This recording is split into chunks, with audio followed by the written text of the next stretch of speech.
Pemirsa, berita Banjarmasin kembali hadir menjumpai Anda bersama saya Zaldi Ariandi. Sejumlah berita aktual dan beberapa informasi menarik lainnya telah kami siapkan untuk Anda. Berikut berita utama hari ini.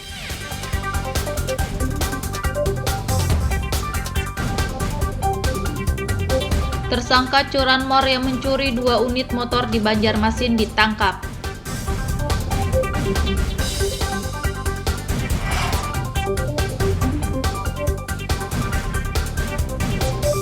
Tiga rumah di bantaran Sungai Margasari Tapin rusak akibat ditabrak kapal tongkang.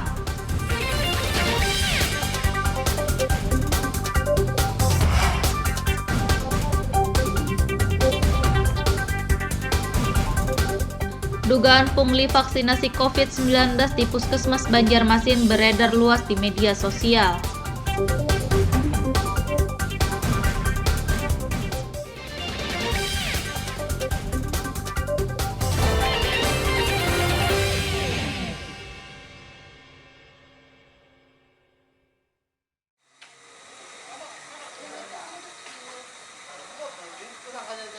Polisi menangkap tersangka pencurian 2 unit sepeda motor di 2 lokasi kawasan Sultan Adam Banjarmasin Utara 4 Agustus lalu.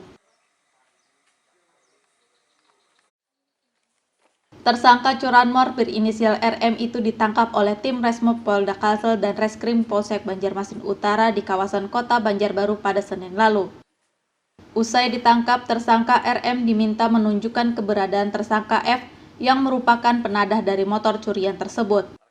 Namun tersangka RM rupanya mengelabui petugas dengan berupaya melarikan diri sehingga polisi terpaksa menembak kaki tersangka. Kapolsek Banjarmasin Utara Kompol Indra Agung Perdana Putra saat gelar perkara Selasa siang mengatakan tersangka sangat ahli dalam mencuri karena bisa mencuri tanpa harus merusak kunci kontak motor. Motor itu menyala tanpa merusak atau dengan kunci T, dengan linggis dan sebagainya. Kemudian motifnya kesempatan adanya kendaraan di situ. Jadi si RM ini, Ricky ini, dia suatu RT itu dia mensurvei, kemudian yang lengah motornya diambil. Satu sudah diambil, dibawa ke bengkel mau dipotong, dihilangkan unitnya. Melihat ada satu motor lagi yang kuncinya di atas, kemudian diambil lagi sama dia. Namun sebelum itu ke Batola dengan penadah 480-nya ini untuk bekerja sama. Kemudian dari hasil tersebut kerugiannya adalah satu 7.500.000, yang satu 6 juta. Kemudian kami amankan dan korbannya sendiri juga satu pekerjaannya buruh dan satu pelaku pedagang pasar. Ini kasihan karena sebagai mata pencarian harian. Tersangka RM akan dikenai pasal 363 tentang pencurian dengan pemberatan dengan ancaman 7 tahun penjara.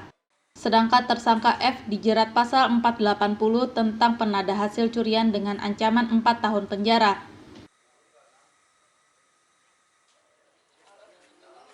Dari Kota Banjarmasin, Muhammad Lutfi Daran dan Ahmad Fauzi melaporkan.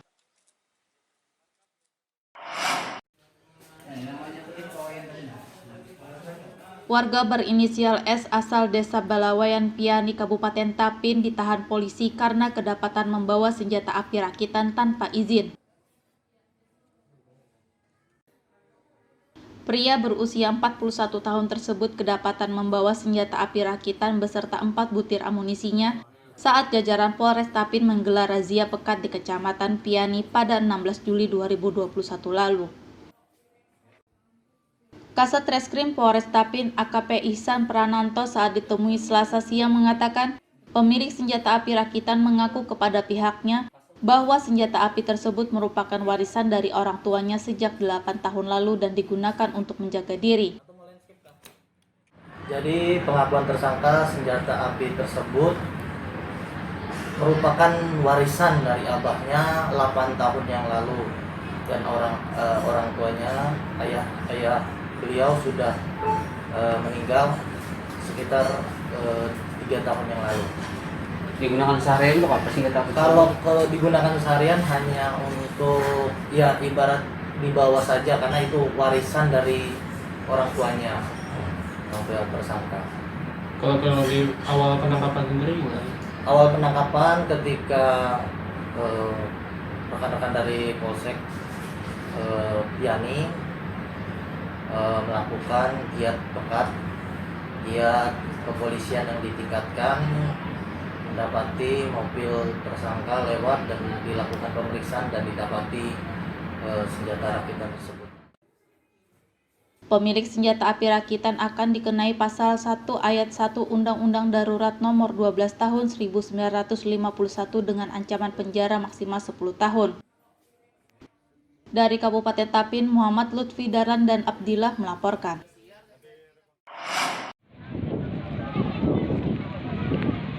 Sebuah kapal tongkang menabrak 3 rumah di bantaran Sungai Margasari, Desa Sungai Salai Hilir, Kecamatan Candi Laras Utara, Kabupaten Tapin pada Senin sore.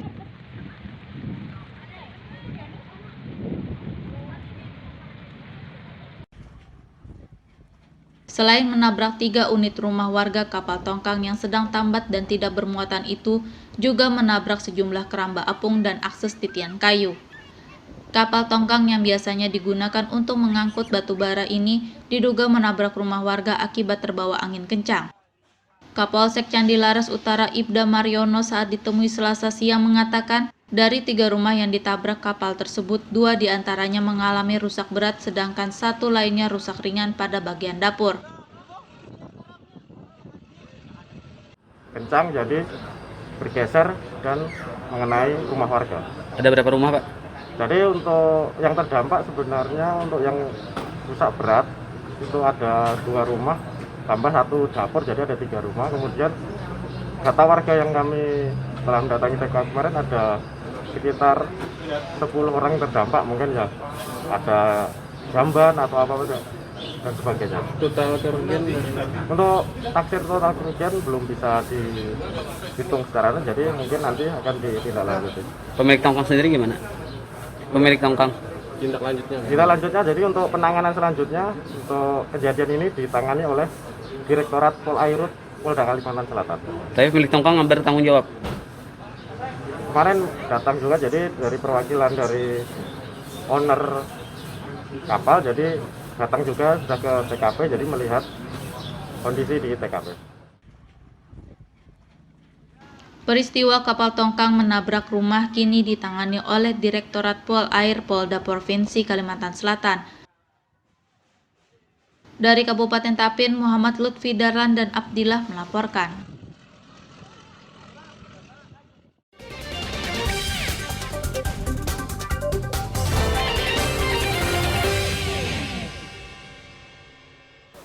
Pemirsa, masih bersama kami dalam Berita Banjarmasin. Bagi Anda yang baru bergabung, berikut Berita Banjarmasin utama hari ini.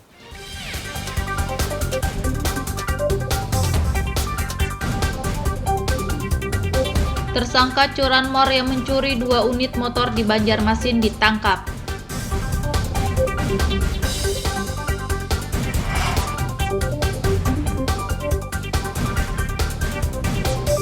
Tiga rumah di bantaran Sungai Margasari Tapin rusak akibat ditabrak kapal tongkang.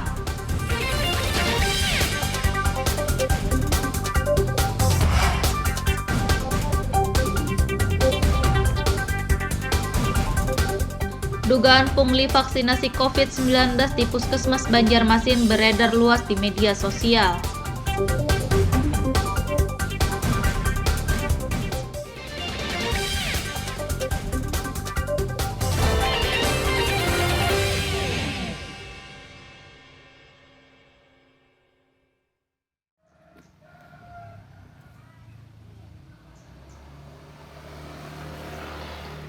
Pihak Koperasi Unit Desa KUD Markati Jaya melaporkan perusahaan perkebunan kelapa sawit PT Anugrah Watindo ke Kejaksaan Negeri Kejari Kabupaten Batola pada Selasa.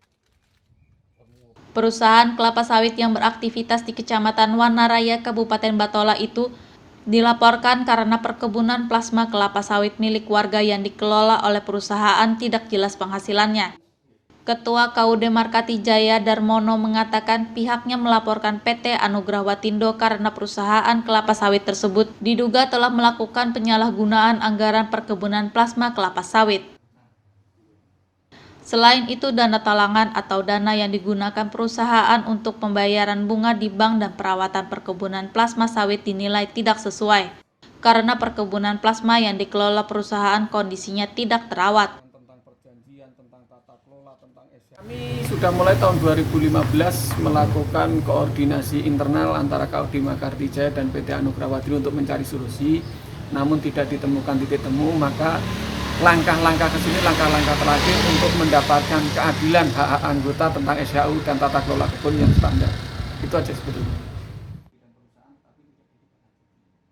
Di sisi lain, Kasipitsus Kejari Kabupaten Batola Andri Kurniawan mengatakan pihaknya telah menerima berkas laporan yang diserahkan pihak KUD Mekarti Jaya atas dugaan penyalahgunaan anggaran perkebunan plasma kelapa sawit oleh PT Anugrah Watindo. Ini memang benar dari pengurus KUD Mekarti Jaya menyerahkan dokumen terkait lahan plasma KUD Jaya, lahan plasma sawit KUD Mekarti Jaya. Kami diberi beberapa, merupakan lanjutan dari data yang sebelumnya sudah diserahkan. KUD meminta kami untuk menindaklanjuti juga ini adanya dugaan adanya penyimpangan pengelolaan penggunaan ataupun juga pengurusan dari perkebunan sawit lahan plasma. Nah, nanti dari sini kita analisa dulu ada indikasi atau tidak, adanya dugaan tindak pidana tidak, nanti kami laporkan ke pimpinan seperti itu. Permasalahan lahan plasma sawit antar warga Kecamatan Wanaraya Kabupaten Batola dengan PT Anugrah Watindo tidak ada titik temu.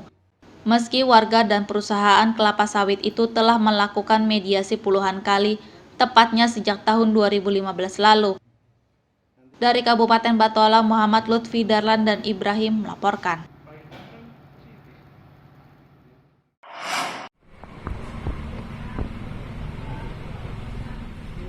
Beberapa hari lalu sempat muncul unggahan di media sosial tentang adanya dugaan pungutan liar atau pungli yang dialami oleh salah satu warga yang hendak divaksinasi COVID-19 di Puskesmas Banjarmasin.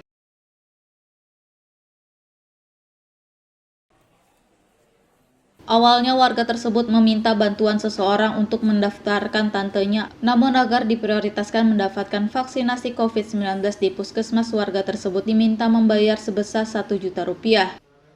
Dugaan pungli vaksin COVID-19 di Puskesmas dibantah oleh Wali Kota Banjarmasin Ibnu Sina. Menurutnya informasi tersebut tidak benar dan pihaknya sudah melakukan pengecekan ke semua puskesmas sekota Banjarmasin. Bahwa tidak ada dan sudah ditanya di semua puskesmas, maka Dinkes sudah menelusuri sampai ke masing-masing puskesmas dan mereka siap untuk dikonfrontasikan siapa gitu. Nah, kemudian saya ingin pastikan tidak ada yang namanya calo vaksin. Ini Pak Dandim juga sudah ingatkan, ya, tidak ada yang namanya calo vaksin yang mengambil keuntungan pribadi dalam suasana kedaruratan seperti ini. Kabarnya sudah ada masuk laporan tulisan ya, itu silahkan dilanjutkan kalau memang ada seperti itu kan, sebatas kemampuan kita untuk menelusuri dari puskesmas ya kemarin ya. Tidak ada, memang belum ada barang, tidak ada. Ibnu Sina menegaskan vaksinasi COVID-19 di semua puskesmas sekota Banjarmasin gratis untuk masyarakat dan tidak untuk diperjualbelikan. Dari Kota Banjarmasin, Muhammad Lutfi Daran dan Fudail melaporkan.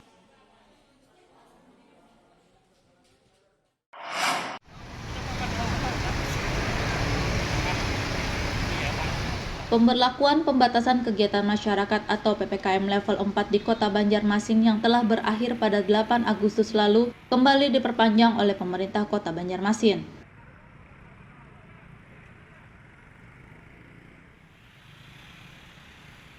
Pemerintah pusat memutuskan perpanjangan PPKM level 2, 3, dan 4 di wilayah luar Pulau Jawa dan Bali diterapkan sejak tanggal 10 hingga 23 Agustus.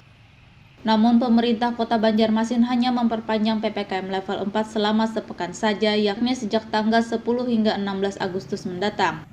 Wali Kota Banjarmasin Ibnu Sina mengatakan perpanjangan PPKM hanya diterapkan selama sepekan saja karena pihaknya optimis bisa menurunkan kasus COVID-19 di Banjarmasin dalam waktu 1 pekan ke depan. Perawatan apakah 14 hari.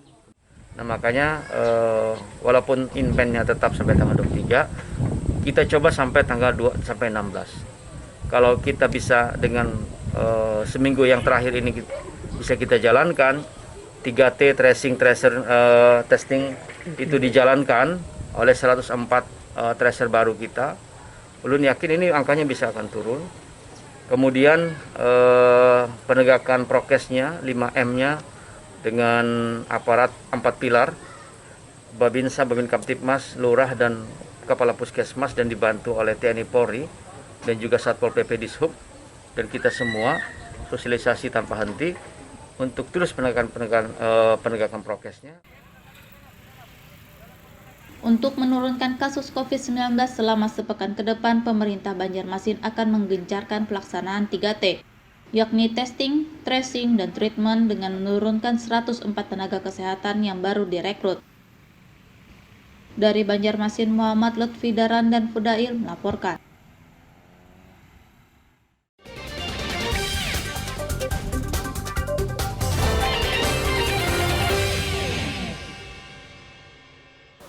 Pemirsa, masih bersama kami dalam Berita Banjarmasin. Bagi Anda yang baru bergabung, berikut Berita Banjarmasin utama hari ini.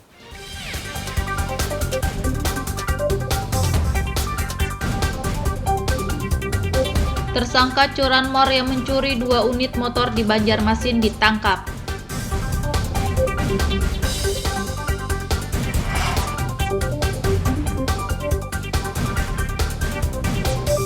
Tiga rumah di bantaran Sungai Margasari Tapin rusak akibat ditabrak kapal tongkang.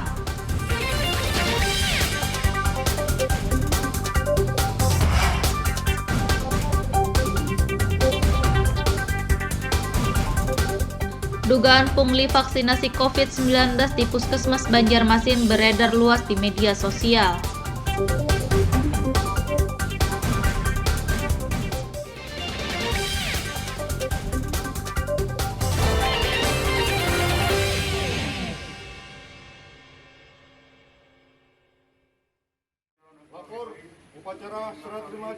Kapolres Tapin AKBP Pipit Subianto memimpin serah terima jabatan Kasat Lantas, Kapolsek Hatungun dan Kapolsek Lok Paikat di Aula Namora Polres Tapin pada Selasa pagi. Kasat Lantas Polres Tapin yang sebelumnya dijabat oleh AKP Guntur Setio Pambudi kini ditempati oleh AKP Rizda Itvira. Sedangkan Kapolres Lok Paikat yang semula dijabat oleh Ibtu Ari Handono kini dijabat oleh Ibtu Agus Susanto. Dan Ibtu Saifuddin yang sebelumnya menjabat sebagai Kapolsek Hatungun kini digantikan oleh Ibda Sunardi. Kapolres Tapin AKBP Pipit Subianto menyatakan sangat berterima kasih atas kinerja baik pejabat Kasat Lantas dan Kapolsek yang lama. Selain itu, ia meminta kepada pejabat Kasat Lantas dan kedua Kapolsek yang baru agar segera menyesuaikan diri dan bertugas dengan sebaik-baiknya. Secara pribadi, keluarga, dan institusi, terutama adalah dari Polres Tapin, secara manusia biasa, dalam berucapkan, dalam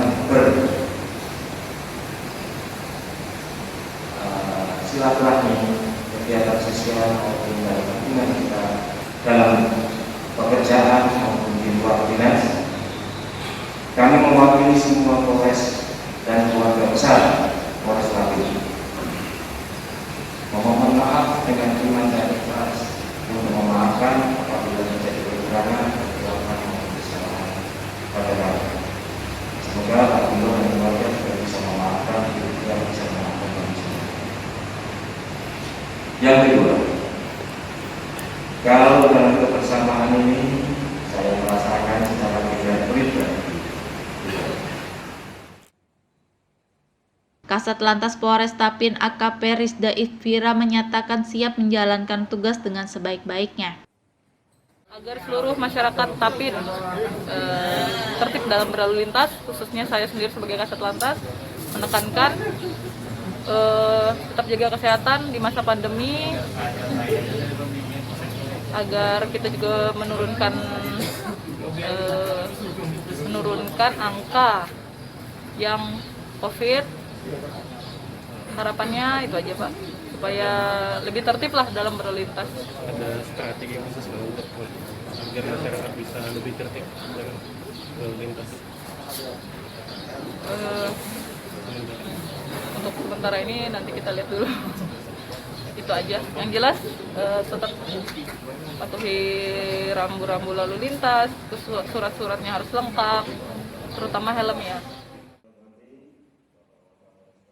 Pada acara serah terima jabatan ini ditutup dengan penyerahan cindera mata dari jajaran Polres Tapin kepada pejabat Kasat Lantas dan kedua Kapolsek yang lama. Dari Kabupaten Tapin, Muhammad Lutfi Darlan dan Abdillah melaporkan.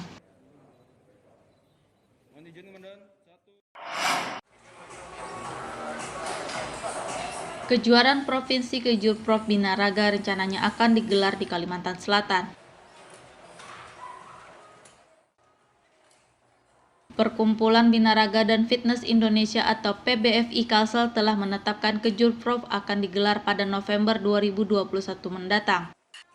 Ketua Harian PBFI Kalsel Yuda Pribadi menyatakan, PBFI Kalsel memenuhi syarat untuk menggelar Kejurprov Binaraga karena telah memiliki lebih dari 5 pengurus cabang.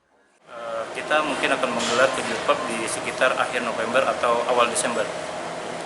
Ada berapa nomor yang akan dipertandingkan? Kita mempertandingkan 3 nomor, 7 kelas untuk nomor binaraga, 1 kelas untuk main sport fisik, dan 1 nomor untuk main atlet fisik.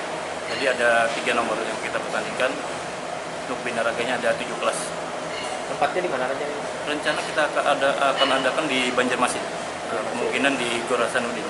Ini salah satu syarat untuk Porprov? Iya, kita sesuai dengan petunjuk dari KONI bahwa syarat untuk dipertandingkannya satu cabur di Porprov itu harus mengadakan Kejurprov.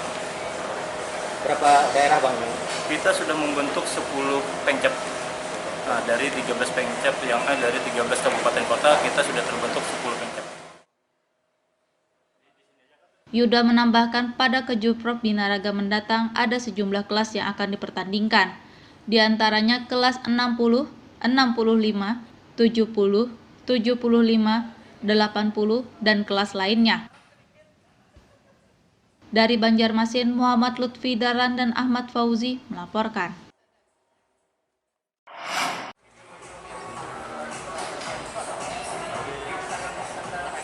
Provinsi Kalimantan Selatan bakal mengirim 1 juri binaraga untuk ajang Pekan Olahraga Nasional atau PON di Papua yang bakal digelar pada Oktober mendatang.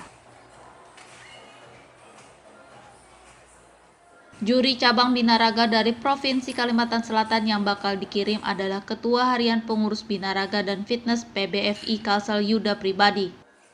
Sebelumnya, Yuda juga pernah menjadi juri pelaksanaan babak kualifikasi PON cabang binaraga di tahun 2019 lalu.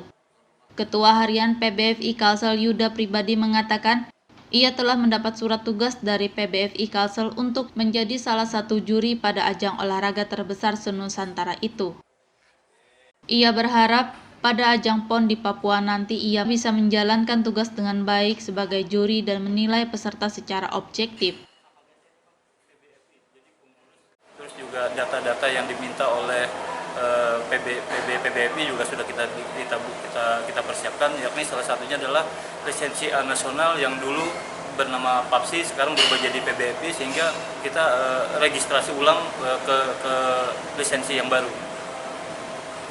Bang, apa ini jadi merupakan kali pertama Bang jadi juri nasional untuk di PON sendiri khususnya Bang? Ya, benar sekali. Kalau untuk di PON kita baru ini yang diberi tugas. Sebelumnya juga bertugas untuk kejurnas di Jawa. Mungkin apa sih Bang yang menjadi pembeda antara kejurnas dengan PON?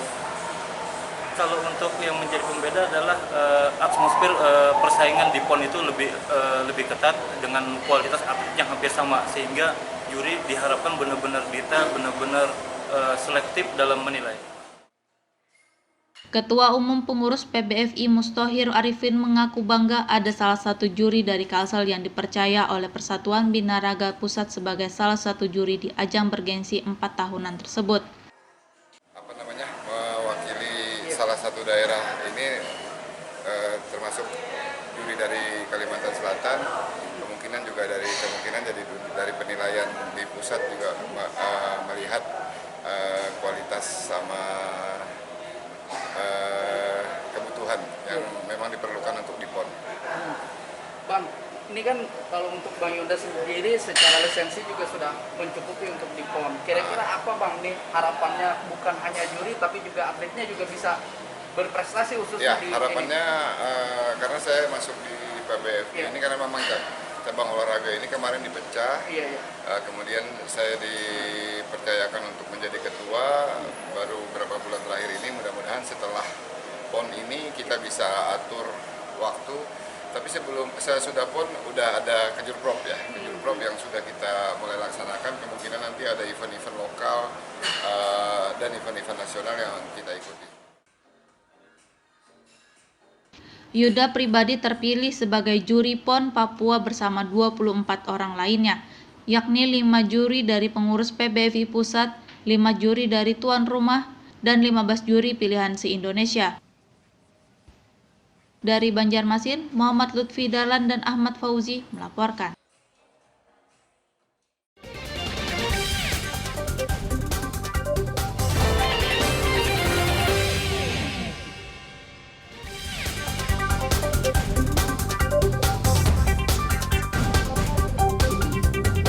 Tersangka curanmor yang mencuri 2 unit motor di Banjarmasin ditangkap.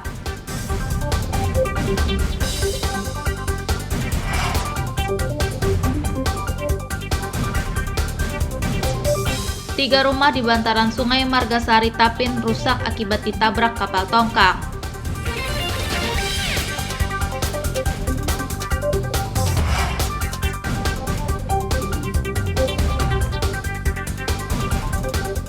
Dugaan pungli vaksinasi COVID-19 di Puskesmas Banjarmasin beredar luas di media sosial.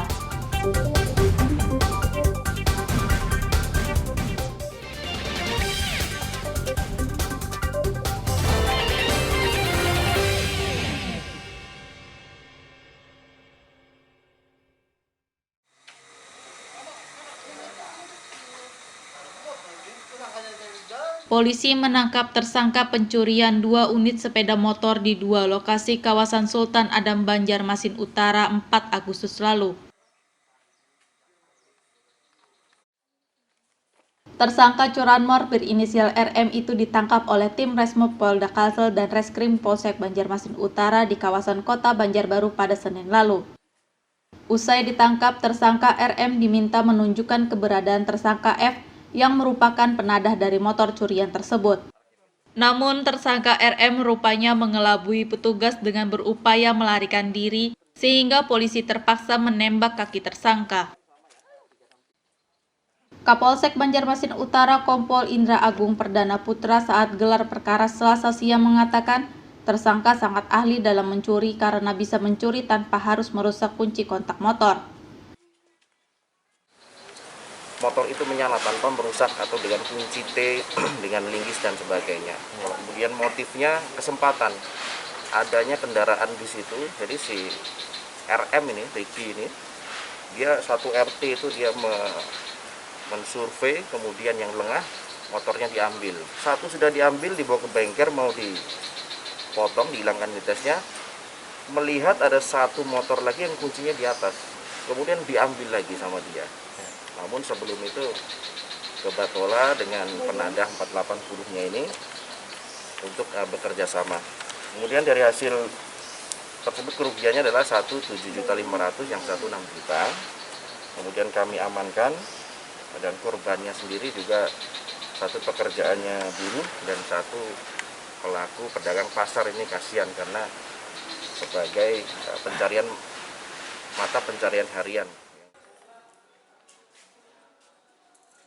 Tersangka RM akan dikenai pasal 363 tentang pencurian dengan pemberatan dengan ancaman 7 tahun penjara.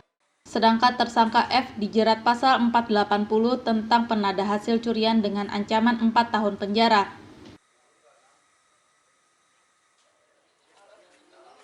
Dari Kota Banjarmasin, Muhammad Lutfi Daran dan Ahmad Fauzi melaporkan.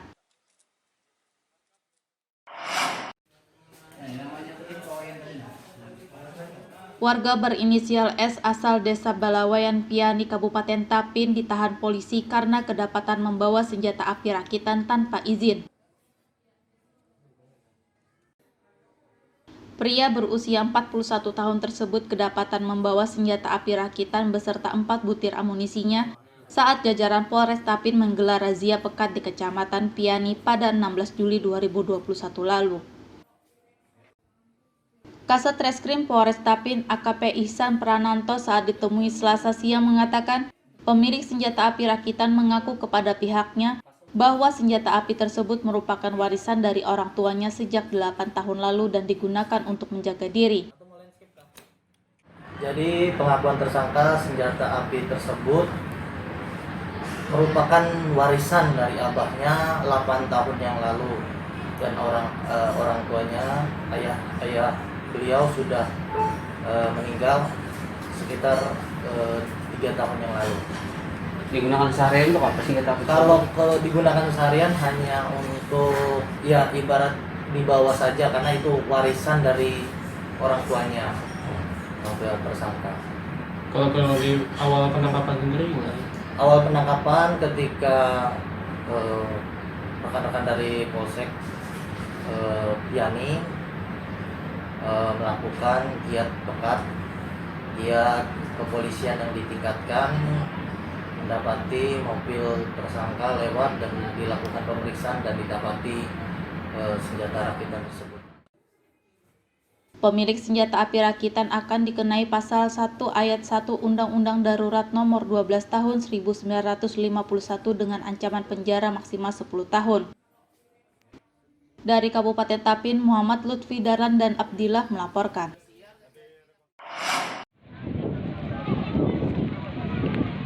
Sebuah kapal tongkang menabrak 3 rumah di bantaran Sungai Margasari, Desa Sungai Salai Hilir, Kecamatan Candi Laras Utara, Kabupaten Tapin pada Senin sore.